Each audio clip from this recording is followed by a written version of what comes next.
So did you know you actually don't need any kind of special license to hitch up a caravan and start driving around Australia? But the fact is, controlling up to 8 tonnes and being 12.5 metres or longer is a completely different kettle of fish to driving a sedan around the suburbs. And a lot of new caravanners don't realise this, but once you hitch up the van, you are actually subject to some new rules and regulations that didn't apply to you until you hitched up the van. Now, I'm not on here trying to advocate for a special caravanner's license. My intention with this video is simply to help educate beginner caravanners about some of the things that they need to be aware of when they become a caravanner. To be a safe caravanner, there's actually a lot of things that you need to be aware of. Now, I've been living on the road full time for a while now, and unfortunately, I've seen that there are quite a lot of caravanners that aren't aware of some of the things that I'm going to cover in this video. I've spent countless hours, honestly, I'm probably now moving into the weeks, researching and finding the best information, reading through the Australian standards and the state regulations, and trying to piece that all together into something that's easy to digest. So let's get started and take a look at what exactly is a caravan. At its core, a caravan is a type of trailer, and it's a type of trailer that they refer to as a pig trailer. So what does that actually mean? A pig trailer has its axle group positioned somewhere near the middle. This means that it relies on the tow vehicle for balance and stability. Because a pig trailer can pivot on its axle group, it can end up causing significant stress on the tow vehicle. This is different to the types of trailers that you find behind most trucks. Most truck trailers have their wheels positioned at either end of the trailer, and this places a lot less stress on the tow vehicle. Now that you can visually see the difference in the types of trailers, it's easy to understand how weight distribution in caravans can have a big impact in how they handle. You see, some of the weight of the caravan is actually carried by the vehicle, and too much weight forward in a caravan can lead to overloading the vehicle, and not enough weight forward is the leading cause of caravan sway. It's important to understand that there are legal requirements around the weights of your caravan and vehicle. I'm not going to go into a lot of detail in this video because honestly, it's a video unto itself. Thankfully, I've already created this video here where I've run over all the things caravan weights like GCM, ATM, GVM, etc. So if you're not familiar with what those things mean, you'll find a link to this video here down in the description below. But in short, there are legal limits that are set by the vehicle and caravan manufacturers to ensure that your setup is safe and handles well on the road.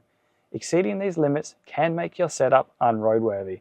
The ramifications of this are potential fines, or in some circumstances, your insurance could be void in the event of a claim. So it is very important to ensure that your setup is within its legal requirements.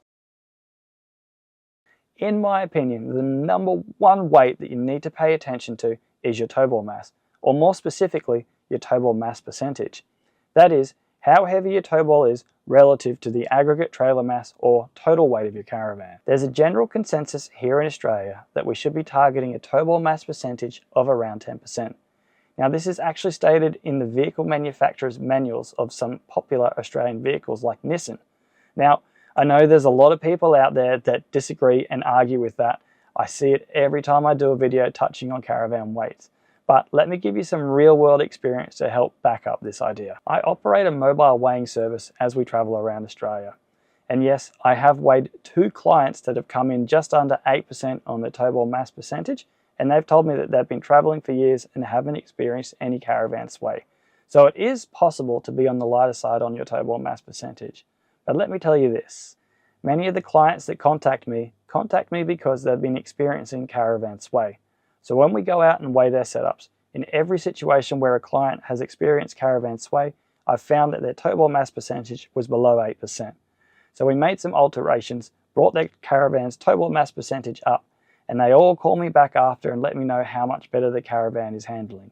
So clearly there's some meat in this 10% rule. I'll tell you another thing that I hear all too often from my clients, and this happens when they're picking up their new van. They drive down the highway, pick up their new van, go through their handover, hitch up the caravan and start traveling back up the highway home. As soon as they get that caravan up to speed on the highway, they start to experience caravan sway. It traumatizes them and they have to crawl home at 70 kilometers per hour or less, or the caravan starts swaying. So let me explain to you what's happening here. Most vans are designed to have a light tow ball mass when they're empty, and that's because they put a lot of their storage forward of the axles. So when you get home and load up the caravan with all your gear, that tow ball mass percentage evens out and gets closer to where it should be. But when you drive the Caravan home empty, your tow ball mass is really light, and a lot of people have been through the experience of driving their new vans home and getting Caravan sway. I really wish the manufacturers would let people know about this and give them some advice to bring some heavy items or potentially fill the forward water tank for their drive home so they don't get the shit out of them. Ideally, you want your Caravan sitting level when it's hitched up. Now, we've all seen something like this. Funny enough, I found this picture on Google on an article that was doing a Land Cruiser tow test. Guys, that's not good. That's visibly nose down, and I see setups like this all too often on the road. Ideally, your Caravan should be sitting perfectly level when it's hitched up. A Caravan that's sitting nose up or nose down can have uneven weight distribution, which can cause increased wear on your suspension and poorer handling. There is a pretty simple and straightforward way for you to see if your Caravan is sitting level. What you want to do is go out and find a nice level car park, and then measure your tow ball height with a tape measure. Then take that tape measure and measure the gap between the chassis at either end of the Caravan. Then alter the height of your tow ball until that gap is the same at either end of the Caravan, and come back and re-measure your tow ball height. That'll tell you how much you need to alter your hitch height in order to get the Caravan to sit level. To alter your tow hitch height, you can go out and buy yourself a drop-down hitch or an adjustable hitch, but there are a few things to be aware of when it comes to making a selection for a drop hitch or an adjustable hitch. One is, those hitches need to be rated to the ATM of your Caravan. So make sure you work out what your Caravan's ATM is and make sure the hitch that you purchase is rated to the ATM of your Caravan. A few more things on tow hitches. One thing that I go around and do at every one of my weigh appointments is make sure that the hitch receiver is tightened and on securely. You'd be surprised, but maybe 1 in 4 of the clients that I check have a loose tow hitch receiver, so it is something that you need to keep an eye on. And lastly, on the bottom of your tow tongue, you'll often find what they call an anti-rattle bolt. Whatever you do, guys, don't tighten this up because you could break your tow hitch. When you start towing, the rear axle of your vehicle actually becomes significantly heavier. Now, correct tyre pressures is actually a ratio of how heavy the weight is on your tyres. So when you hitch up a Caravan, you should be altering and adjusting the tyre pressures in your vehicle. To work out what tyre pressures you should be running, it's actually a pretty simple and straightforward formula. But you need to gather a bit of information first. You need to know exactly how much weight each of your tyres is carrying, and you need to know the tyre load rating and the tyre's max cold inflation pressure. You can find those last two on the sidewall of your tyre. If the sidewall of your tyre doesn't tell you what your load rating translates to in kilos, you can simply Google tyre load rating chart and you'll get something like this come up, and from there you can work out what your load rating translates to in kilos. Let's say that we've got a tyre with a load rating of 122. That translates to 1,500 kilos. Let's say that its max cold inflation pressure is 80 psi, and let's say that our axle group is 2,000 kilos, which translates to 1,000 kilos on each tyre. First, we divide the max cold inflation pressure, so 80 psi, by the max tyre rating, 1,500 kilos. That's going to give us a number of 0.0533333 recurring. Now, multiply that ratio by the actual weight of your tyres. So in our example, that's 1,000 kilos. So 0.0533333 recurring multiplied by 1,000 is going to give us a result of 53 psi. So that's the sort of tyre pressures that I'm going to set. You should use this calculation as a starting point. And then from here, I'm going to use the old tyre industry expectation that your tyre pressures should raise by around 4 psi when they warm up. So go for a drive for about an hour, and if your tyre pressures are going up by 5 or more psi, you probably need to put a little bit more pressure in. But if your tyre pressures are going down or only going up by 3 psi or less, then you probably want to reduce your tyre pressure. This is why a TPMS or tyre pressure monitoring system is such a great addition to your setup. They'll give you live updates to your tyre pressures so that you can ensure you're running the correct tyre pressures. But not only that, they'll notify you if your tyre pressures are reducing to give you an early warning that you've got a flat so that you can pull over before you do any damage. I'm currently using an iCheck TPMS system, and I think they're probably one of the best on the market. They're just so easy to use. What they do is they have this little control unit. So this sits up on your dash and doesn't require any wiring or installation, and it powers itself from this little solar panel on here.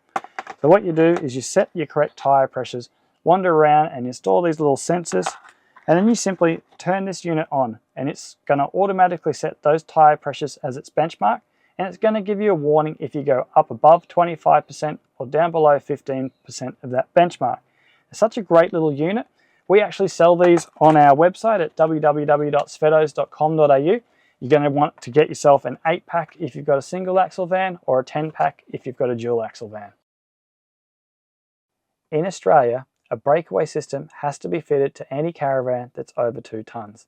What a breakaway system does is activate the caravan's trailer brakes should your caravan ever disconnect from the vehicle. For you as a caravan owner, it's important to ensure that your breakaway system is fully charged. Now, most breakaway units have a really simple test option, so you should be checking that periodically. What you should also do is when your caravan is hitched up and powered up, you should disconnect the pin and ensure that your caravan's trailer brakes is activating. And lastly, with your caravan trailer breakaway systems, that little connection point should be nowhere near your trailer tongue or the electronics. And I see this all the time when I go to jobs. You want to be connecting that little unit somewhere around the chassis and away from the tow unit. Guys, this thing is supposed to activate if the trailer ever disconnects. If you were to disconnect, it could be because you lost your trailer tongue, so you don't want to be connecting that little chain anywhere near that. You should be connecting it somewhere on the chassis.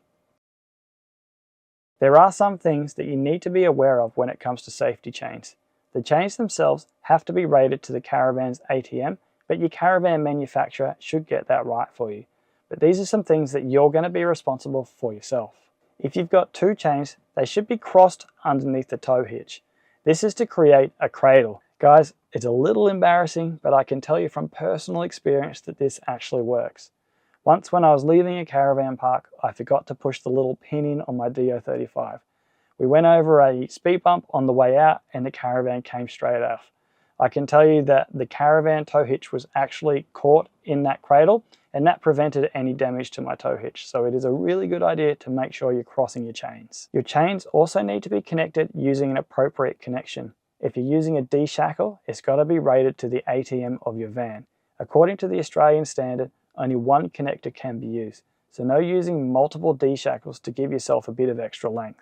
If you need extra length on your chain, you can use a rated hammer lock chain connector. Now onto a subject that seems to evoke a strange level of passion and contention. Can you use those yellow hooks when you're towing a caravan? The Australian standard on this subject is actually really complicated and difficult to understand, but the short and probably overly simplified answer is yes, but you need to be able to prove that that chain connector is rated to the ATM of your caravan. We stock and sell Morby hooks. Now, unlike a lot of those yellow hooks, these are actually made to the Australian standard and they're rated to 3.5 tonne. I've been using these for over a year now and I really like how easy it makes the hitching up and unhitching process. Best thing about these is it actually states the Australian standard that they're made to and the rating that they're made to right there on the hook, so it's really easy to prove. If you'd like to pick yourselves up a set of these, you can find them on our website at www.svetos.com.au. Do you need towing mirrors? Well, technically no, but you are required to have a certain field of view. I'll put a little diagram up here now that shows you what that field of vision is. Basically, if your mirrors aren't as wide as the widest part of your caravan, then you will need to install towing mirrors. Those removable towing mirrors are perfectly legal here in Australia, although I will say I've used them and I found that they vibrated terribly and they were almost impossible to see out of. I use fixed towing mirrors that I can pull in and pull out as I'm towing and then when I'm unhitching. Something that you need to understand is the faster you tow, the more likely you are to experience caravan sway. A caravan that's perfectly stable at 100 kilometers per hour can become a death trap at 120 kilometers per hour. Also, and interestingly, if you're towing up a hill, your caravan's going to be more stable. But if you're towing down a hill, your caravan is going to be less stable. So it's always a good idea to take those steep descents nice and slowly. That will help prevent caravan sway, but it's also going to save your brakes a whole lot of strain. But are there laws and rules around what speed you can travel at when you're towing? Well, fun fact, there are, but they differ depending on which state or territory that you're in. So in New South Wales, South Australia and Western Australia, there are specific laws around how fast you can travel when towing a caravan. And while the wording and technicalities differ, it can be summarised as you're not allowed to go faster than 100 kilometers per hour in those states. Victoria, Northern Territory and Queensland don't have any specific limits or laws around how fast you can travel when driving a caravan. So from that, you can infer that in those states and territories, you're allowed to do the speed limit when you're towing a caravan. Now, in saying that, even though the Northern Territory, Queensland and Victoria don't specifically limit how fast you can travel when towing a caravan, please keep in mind that the faster you travel, the more likely you are to experience caravan sway, and the faster you're traveling, the faster and more intense that caravan sway will be. Personally, I don't tow any faster than 100 kilometers per hour, and I'm sure as hell not doing 130 when I'm up in the Northern Territory. Let's talk UHF radios. Is it a law or are you legally required to have a UHF radio? No. Should you have a UHF radio if you're travelling around Australia and not just doing weekend trips? Well, in my opinion, yes. All truck drivers and pilot vehicles are going to have a radio and they're all going to be tuned in to Channel 40. Channel 40 is the National Road Safety Channel. If you're driving around in remote highways in Australia, you should have a radio and you should have it on and tuned in to Channel 40 so that you can communicate with these road trains and pilot vehicles. When you get out to outback and remote highways, you're going to start coming across wide loads. Wow. Is that a house? That's a big truck. That's huge. It's a big truck, Owen. I thought that was a house. Here's another one. The wheels are like bigger than our... Now these wide loads are always going to have what's called a pilot vehicle running ahead of them. Now that pilot vehicle is trying to let everyone know that there's a big wide load and you might have to get off the road. If you're sitting on Channel 40, the pilot vehicle can communicate with you and let you know that you're going to need to pull off the road to let this wide load past. If you don't have a radio, that pilot vehicle's got to literally run you off the road, which I'm sure is a really unpleasant experience. But the other and more common reason why you want to have a radio and be tuned in to Channel 40 is it's going to allow you to communicate with the road trains. Road trains in Australia can be up to 50 metres in length, so overtaking or being overtaken by a road train is a serious matter, and being able to communicate with our truckies makes the whole process so much safer. If you yourself want to overtake a road train, let them know that you're behind them and that you'd like to overtake on the radio. They'll always be happy to let you know when it's safe to do so, and they'll call you through and across. So what do you do if you can see there's a road train behind you and you can see that they want to overtake you? Whatever you do, please don't slow down. It takes a long time for the trucks to build up their momentum, and by slowing down, you're making their job so much harder. Also, don't pull over and into a dirt shoulder. You could lose control and cause an accident. Ask me how I know. Honestly, I've seen it more times than I should have.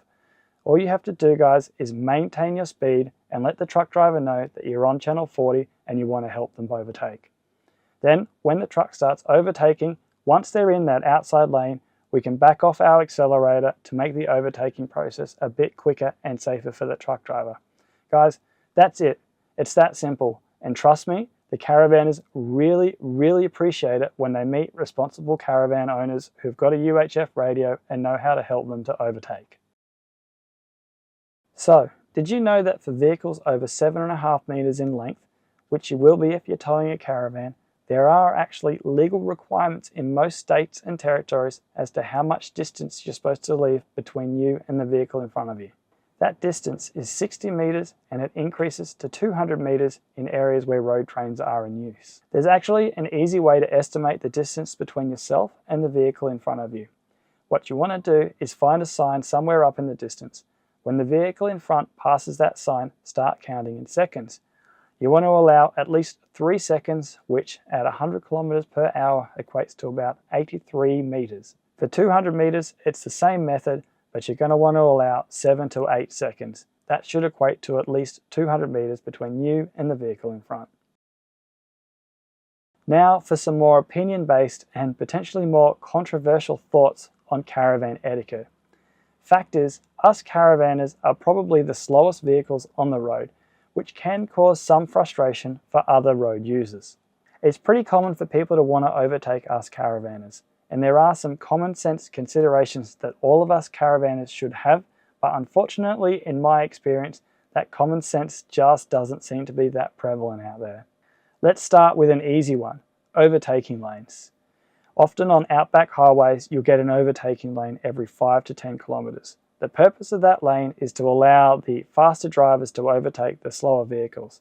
So, just like in the truck example, when you get to that overtaking lane, you should be slowing down to allow the faster vehicles to easily overtake you. Unfortunately, what seems to happen all too common is people speed up at those overtaking lanes. I don't know what it is. It's something about the psyche of seeing somebody coming up on the other side of you that makes you put your flat down. But if we can all just apply some common sense and slow down to let the other vehicles overtake, I think people will respect caravanners a lot more. And the last thing is when we're driving in a convoy. I see this all too often when I'm on the road as well. When caravanners drive in a convoy, for some reason they feel like they need to drive up the arse of their mate. Now, as I've just stated in this section already, there is actually a legal requirement for us caravanners to leave a 60-meter gap between us and the vehicle in front of us. That's to allow a safe distance to allow vehicles that want to overtake us to leapfrog between one caravan and the next caravan. When you're driving right up the arse of your mate, you end up creating 25-30 meters of length, which is really unsafe for people to overtake. That's why we want to leave a gap between us and the caravan in front of us so that people can safely overtake. Alrighty Vanfam, we made it to the end of the video. Thanks so much for listening. I hope it wasn't too boring. Before we go, I'd just like to touch on a couple things. Firstly, a disclaimer. The information in this video is based on my own research, and while I've tried to ensure that everything is correct, I can't guarantee that. As with anything on the internet, it's important that you do your own research and verify the facts and speak to authorities before you make any decisions based on the content that you've seen in this video. Secondly, if they ever did implement a caravan license system, I expect it's going to be a 2 to 3 day course at the minimum. To play the YouTube game, I tried to keep this video as concise as possible and under 30 minutes. That means I probably brushed over a lot of really important topics, and I was probably very light on some of the other major topics that I have covered. So please keep that in mind. Also, feel free to continue the conversation down in the comment sections below. I hope the comment section of this video will provide a lot more insights for people that want to learn more. Finally, thanks so much for watching. I hope you got something out of the video. If you did, please hit that like button, and if you think a mate would benefit from watching this video, please click the share button and share it with them. Thank you so much for watching, guys, and we'll see you in the next video. Bye. Thanks so much for watching, Vanfam. If you'd like to support our content, you can now make a donation through our website or shop for some of the gear we love and use at our online store. The links are in the description below. No pressure at all. We're super grateful you're here and watching, but we just wanted to let you know that these options are now available. Thanks again, and we'll see you in the next video.